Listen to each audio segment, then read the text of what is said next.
Assalamualaikum, halo semuanya. Bagaimana kabarnya hari ini? Semoga kita semua selalu sehat ya. Pada pertemuan kali ini, kita akan melanjutkan pembahasan tentang kerajaan Hindu-Buddha yang ada di Indonesia. Kerajaan yang akan dibahas itu adalah Kerajaan Mataram kuno, Kerajaan Medang Kamulan, Kerajaan Kediri, Kerajaan Singasari, dan Kerajaan Majapahit. Nah, sekarang kalian simak dan perhatikan penjelasan Ibu berikut ini.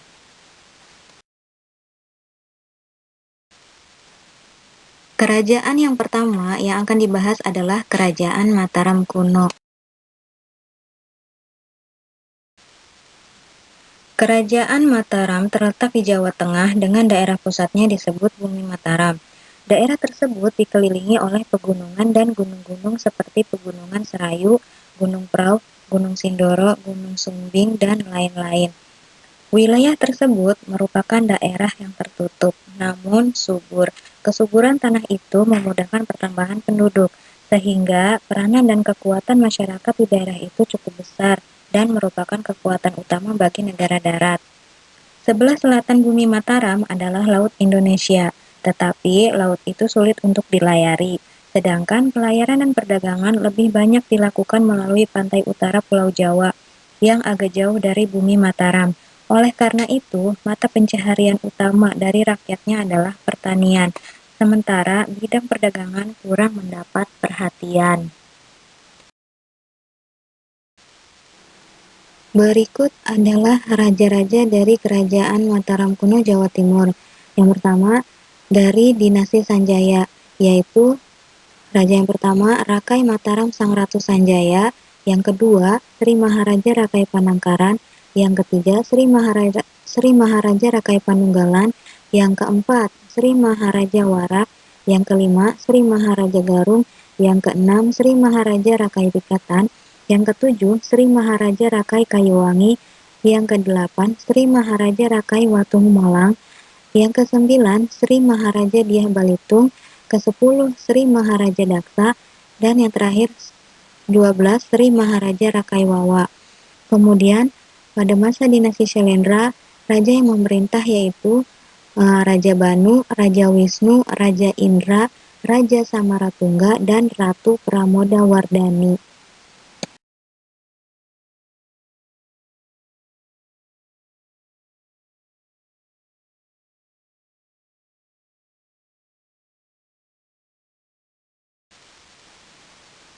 Kehidupan sosial masyarakat pada masa dinasti Sanjaya ialah hubungan antara kalangan istana dan desa-desa cukup erat. Walaupun terdapat perbedaan antara keadaan di keraton dan di desa, rakyat biasa tidaklah terasing dari kalangan keraton. Selain itu, telah terdapat pembagian tugas yang jelas di antara aparat kerajaan. Dalam upaya menjaga keamanan desa, terdapat berbagai peraturan atau hukum yang harus ditaati oleh semua orang, termasuk pegawai-pegawai kerajaan. Peraturan-peraturan itu perlu ditegakkan, karena pada masa itu terdapat penjahat-penjahat yang mengganggu keamanan. Keadaan seperti itu menandakan bahwa kehidupan sosial masyarakat Kerajaan Mataram sudah teratur. Sedangkan kehidupan sosial pada dinasti Syailendra adalah itu tidak dapat diketahui secara pasti. Namun, melalui bukti-bukti peninggalan berupa candi-candi, para ahli menafsirkan bahwa kehidupan sosial masyarakat Kerajaan Syailendra sudah teratur. Hal ini dilihat melalui cara pembuatan candi yang menggunakan tenaga rakyat secara bergotong royong. Di samping itu, pembuatan candi ini menunjukkan betapa rakyat taat dan mengkultuskan rajanya.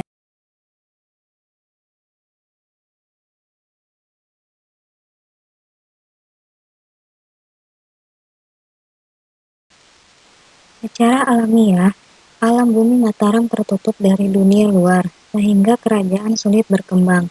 Selain itu, sungai-sungai tidak dapat digunakan sebagai sarana transportasi seperti di daerah-daerah lain. Dengan keadaan alam seperti ini, rakyat kerajaan Mataram tidak dapat mengembangkan aktivitas perekonomiannya dengan pesat. Pada masa pemerintahan Kayuwangi, berkembang usaha-usaha untuk memajukan pertanian. Lalu, pada masa pemerintahan Raja Balitung, kehidupan perekonomian mulai berkembang. Raja memerintah pusat-pusat perdagangan. Nah, kejadian itu menunjukkan bahwa Raja Balitung sudah berusaha menjamin soal pengangkutan.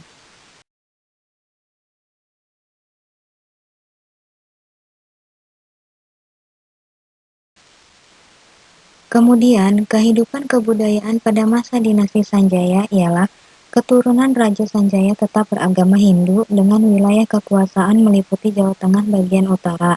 Mereka mendirikan candi-candi Hindu di dataran tinggi Dieng dengan masa pembangunannya berkisar tahun 778 sampai 850 Masehi.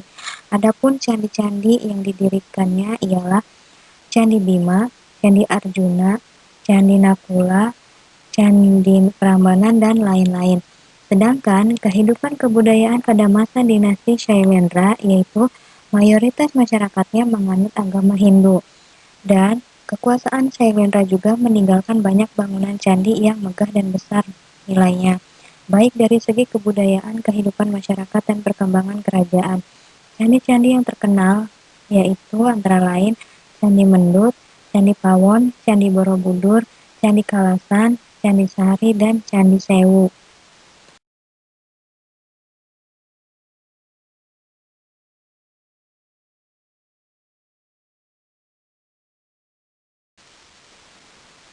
Ada beberapa hal yang menyebabkan runtuhnya kerajaan Mataram kuno, yaitu sebagai berikut. 1. Mataram kuno tidak memiliki pelabuhan laut sehingga sulit berhubungan dengan dunia luar. 2. Sering dilanda bencana alam oleh letusan Gunung Merapi. 3. Sering terjadi perebutan kekuasaan sehingga kewibawaan kerajaan berkurang. Dan terakhir, yaitu mendapat ancaman dari kerajaan Sriwijaya.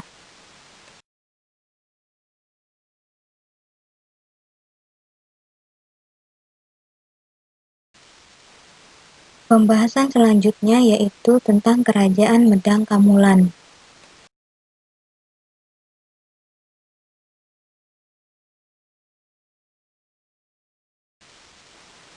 Sejak berdiri dan berkembangnya Kerajaan Medang Kamulan, terdapat beberapa raja yang diketahui memerintah kerajaan ini.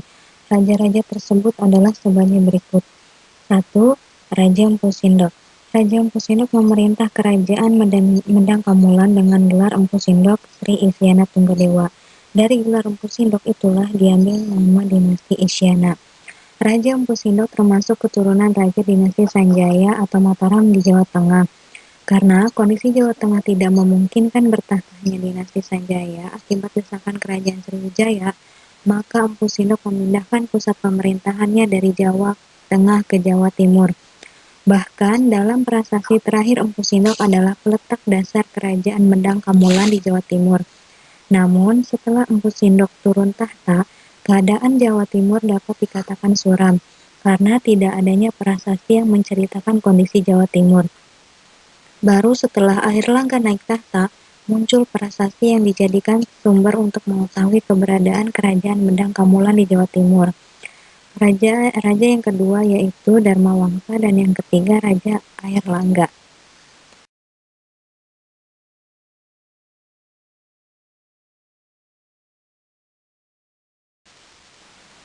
Pemindahan kekuasaan kerajaan dari Jawa Tengah ke Jawa Timur memiliki arti yang sangat strategis dalam bidang ekonomi.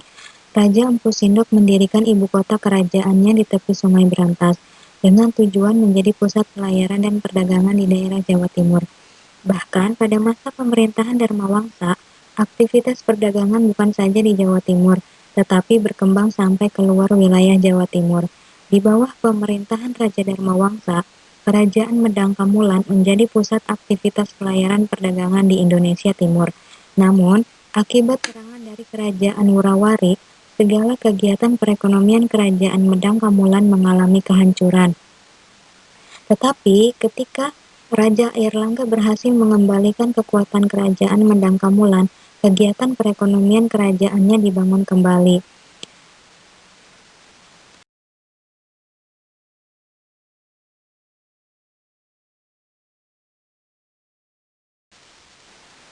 Agama yang berkembang pada saat itu ialah Hindu aliran Wisnu atau Waisnawa, sehingga Airlangga dianggap sebagai titisan Dewa Wisnu yang bertugas memelihara perdamaian dunia. Kehidupan keagamaan pada masa pemerintahan Airlangga pun diperhatikan. Hal itu diwujudkan antara lain dengan mendirikan tempat pemujaan dan pertapaan, misalnya pertapaan Pucangan di lereng Gunung Penanggungan. Selanjutnya yaitu Kerajaan Kediri.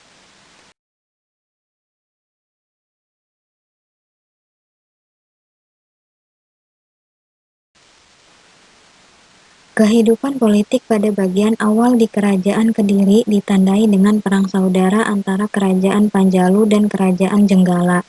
Kerajaan Jenggala terletak di sebelah utara Sungai Berantas.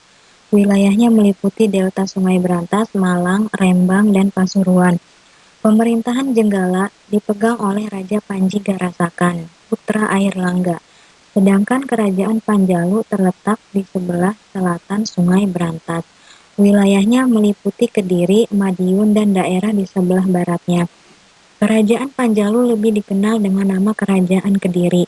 Kerajaan Kediri dipegang oleh Sri Samarawijaya yang sebelumnya menjabat sebagai Rakyan Maha Menteri Ihino, menggantikan Putri Sri Sangramawijaya.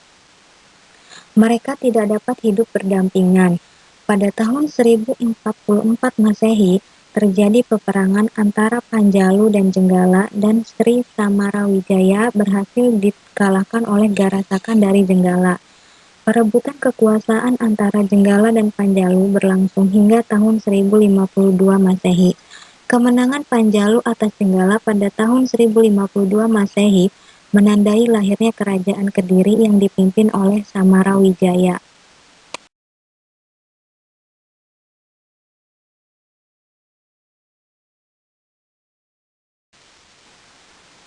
Masa kejayaan Kediri dapat dikatakan jelas, terbukti dengan ditemukannya silsilah raja-raja yang pernah memerintah Kerajaan Kediri.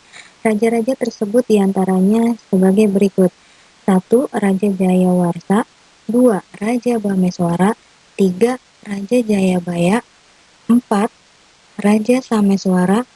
5. Raja Aryaswara. 6. Raja Gandra. 7. Raja Kameswara.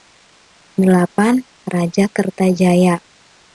Raja Jayabaya merupakan raja terkemuka dari Kerajaan Kediri, karena di bawah pemerintahannya, Kerajaan Kediri mencapai puncak kejayaan atau mencapai masa kejayaannya. Pada masa pemerintahan Raja Jayabaya, terjadi perluasan wilayah kekuasaan Kerajaan Kediri.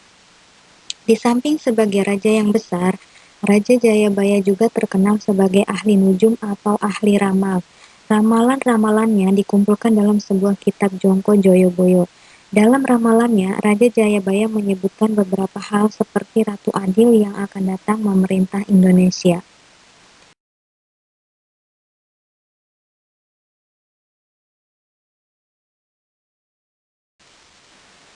Pada masa kejayaan Kerajaan Kediri, perhatian raja terhadap kehidupan sosial masyarakatnya bertambah besar.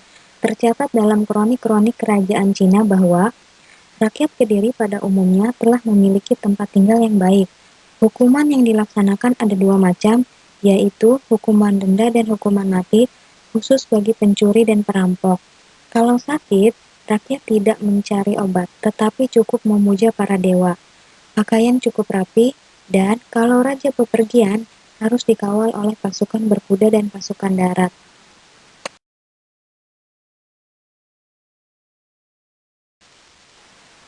Dari catatan-catatan para pedagang Cina yang dikumpulkan jadi kronik-kronik kerajaan, dengan jelas menyebutkan tentang kehidupan rakyat Kediri dalam bidang perekonomian seperti berikut ini.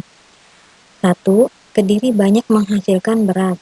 2. Barang-barang dagangan lain yang laku di pasaran pada masa itu adalah emas, perak, daging, kayu cendana, inang, dan lain sebagainya. Ketiga, letak Kerajaan Kediri sangat strategis dalam pelayaran perdagangan antara Indonesia Timur dan Indonesia Barat. 4. Pajak rakyat terdiri dari hasil bumi seperti beras, kayu, dan palawija. Raja Kertajaya merupakan raja terakhir dari Kerajaan Kediri. Raja Kertajaya juga dikenal dengan sebutan Dandang Gendis. Selama masa pemerintahannya, kestabilan kerajaan menurun. Hal ini disebabkan karena Kertajaya mempunyai maksud mengurangi hak-hak kaum Brahmana. Keadaan ini ditentang oleh kaum Brahmana. Kedudukan kaum Brahmana di kerajaan Kediri semakin tidak aman. Kaum Brahmana banyak yang lari dan minta bantuan ke Tumapel yang saat itu diperintah oleh Ken Arok. Mengetahui hal ini, Raja Kertajaya kemudian mempersiapkan pasukan untuk menyerang Tumapel. Sementara itu, Ken Arok dengan dukungan kaum Brahmana melakukan serangan ke kerajaan Kediri. Kedua pasukan itu bertemu di dekat Genter pada tahun 1222 Masehi. Dalam pertempuran itu, pasukan dari Kediri berhasil dihancurkan. Raja Kertajaya berhasil meloloskan diri, namun nasibnya tidak diketahui secara pasti. Kekuasaan kerajaan Kediri berakhir dan menjadi daerah bawahan kerajaan Tumapel.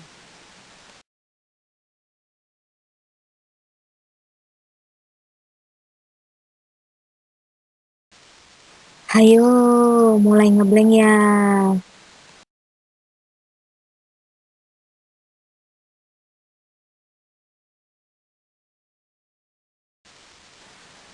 Ayo, semangat dong.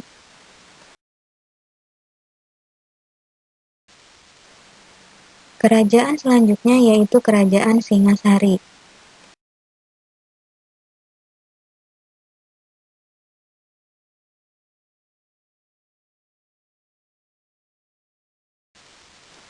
Setelah kemenangannya dalam pertempuran melawan kerajaan Kediri, Ken Arok memutuskan untuk membuat dinasti yang baru serta membangun kerajaan baru dengan nama Kerajaan Singasari. Ken Arok sebagai raja pertama kerajaan Singasari bergelar Sri Rangga Rajasa Sang Amurwabhumi. Raja Ken Arok memerintah pada tahun 1222 Masehi sampai 1227 Masehi. Masa pemerintahan Ken Arok diakhiri secara tragis saat ia dibunuh oleh kaki tangan Anusapati yang merupakan anak tirinya Ken Dedes dengan suami pertamanya Tunggul Ametung.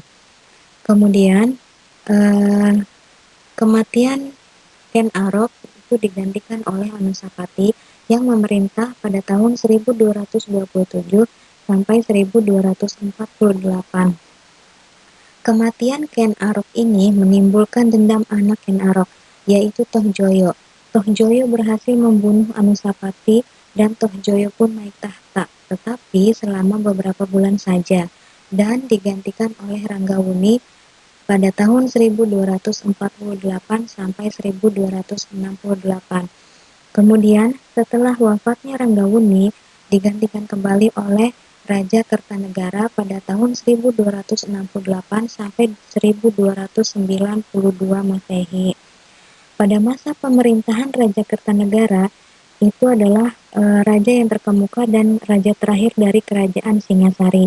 Di bawah pemerintahannya, kerajaan Singasari mencapai masa kejayaan. Upaya yang ditempuh Raja Kertanegara dapat dilihat dari pelaksanaan politik dalam negeri dan luar negeri. Politik dalam negeri itu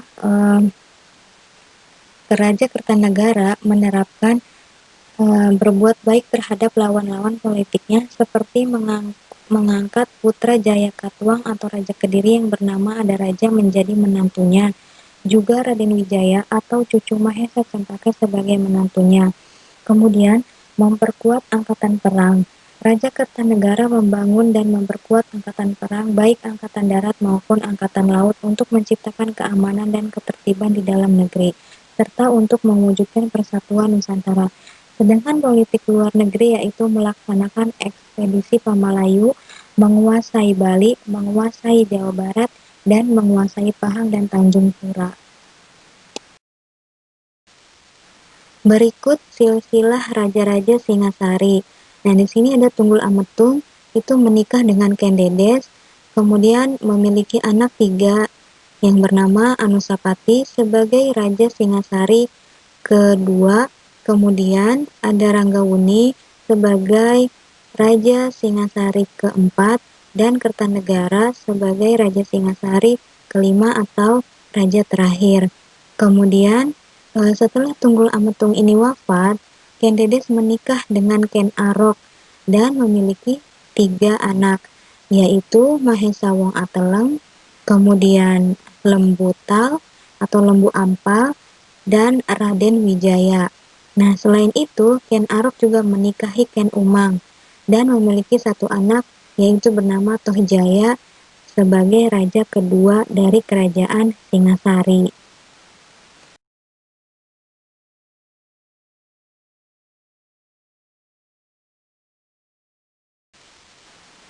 Ketika Ken Arok menjadi aku di Tumapel, ia berusaha meningkatkan kehidupan masyarakatnya. Terjaminnya kehidupan sosial masyarakat Tumapel mengakibatkan bergabungnya daerah-daerah yang berada di sekitar daerah Tumapel. Keadaan seperti ini mengakibatkan kaum Brahmana dari Kerajaan Kediri yang menentang Raja Kertajaya melarikan diri ke Tumapel dan meminta perlindungan kepada Ken Arok. Perhatian Ken Arok terhadap rakyatnya sangat besar, sehingga mereka dapat hidup dengan aman dan sejahtera. Namun, setelah pemerintahan Anusapati, kehidupan masyarakat kurang mendapat perhatian. Barulah pada masa pemerintahan Wisnuwardana, kehidupan sosial masyarakat Singasari mulai teratur rapi. Hak-hak rakyat dipulihkan kembali. Rakyat dapat hidup tentram dan damai. Keadaan tersebut juga terjadi pada masa pemerintahan Raja Kertanegara. Raja Kertanegara berusaha untuk menstabilkan keadaan di dalam negeri kerajaan Singasari dengan meningkatkan taraf kehidupan masyarakatnya. Sebelum melancarkan politik luar negerinya untuk mencapai cita-cita persatuan Nusantara. Pada masa pemerintahan Kertanegara, agama Hindu maupun Buddha berkembang dengan baik. Bahkan terjadi sinkretisme antara agama Hindu dan Buddha, menjadi bentuk Siwa Buddha, yakni berkembangnya aliran Tantrayana yang juga dianut oleh Raja Kertanegara. Pada masa Kertanegara, berakhirlah kerajaan Singasari karena Raja Kertanegara dibunuh oleh Jayakatwang, yaitu raja dari kerajaan Kediri.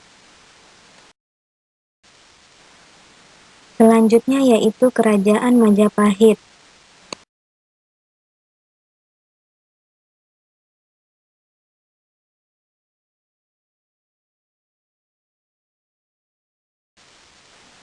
Kerajaan Majapahit didirikan oleh Raden Wijaya yang merupakan menantu dari Raja Singasari terakhir. Kertanegara Raden Wijaya beserta istri dan pengikutnya dapat meloloskan diri ketika Singasari diserang oleh Jayakatwang. Raden Wijaya meloloskan diri dan pergi ke Madura untuk menemui dan meminta perlindungan Bupati Sumenep dari Madura, yaitu Arya Wiraraja. Berkat Arya Wiraraja juga, Raden Wijaya mendapatkan pengampunan dari Jayakatwang. Bahkan Raden Wijaya sendiri diberi tanah di hutan Tarik dekat Mojokerto, yang kemudian daerah itu dijadikan sebagai tempat berdirinya kerajaan Majapahit. Raja-raja yang pernah bertahta di kerajaan Majapahit. Raja yang pertama yaitu Raja Jayanegara atau Raden Wijaya. Yang kedua Raja Tribhuwana Tunggadewi. Kemudian yang ketiga Raja Hayamuruk. Kemudian yang keempat itu ada Raja Wikramawardhana. Yang kelima Suhita. Kemudian yang keenam Kertawijaya. Yang ketujuh Sri Rajasa Wardana. Yang kedelapan Girindrawardana. Yang kesembilan Sri Singawikramawardhana. Yang kesepuluh dan terakhir yaitu Raja Girindrawardana Dyah Ranawijaya. Di bidang ekonomi, Hayam Wuruk menaruh perhatian pada pertanian dan perdagangan dengan menjadikan Tuban sebagai salah satu pusat perdagangan Majapahit. Majapahit memiliki tanah yang subur dan banyak menghasilkan padi, lada, garam, kain, dan burung kakatua yang semuanya merupakan barang ekspor. Hayam Wuruk berusaha untuk mensejahterakan rakyatnya dengan membuat saluran pengairan, pembuatan bendungan, dan pembukaan tanah baru untuk perladangan. Dalam dunia perdagangan, kerajaan Majapahit memegang dua peranan penting, yaitu sebagai kerajaan produsen, di mana kerajaan Majapahit mempunyai wilayah yang sangat luas dan kondisi tanah yang subur. Dengan daerah yang subur, kerajaan Majapahit menjadi produsen banyak barang dagangan. Kemudian, sebagai kerajaan perantara, di mana kerajaan Majapahit juga bertindak sebagai pedagang perantara. Artinya, membawa hasil bumi dari daerah yang satu ke daerah yang lainnya. Setelah Gajah Mada dan Hayam Wuruk wafat, Kerajaan Majapahit mengalami kemunduran yang disebabkan oleh beberapa faktor, yaitu sebagai berikut. 1. Tidak adanya kaderisasi kepemimpinan, sehingga tidak ada yang mampu menggantikan kedudukan Gajah Mada dan Hayam Wuruk. Yang kedua, adanya perpecahan keluarga yang kemudian disusul dengan terjadinya Perang Paregreg. Dan yang ketiga, masuknya agama Islam yang sebelumnya memang telah mengalami perkembangan begitu pesat di daerah pesisir, seperti di Tuban, Gresik, Jepara, Demak, dan lain-lain.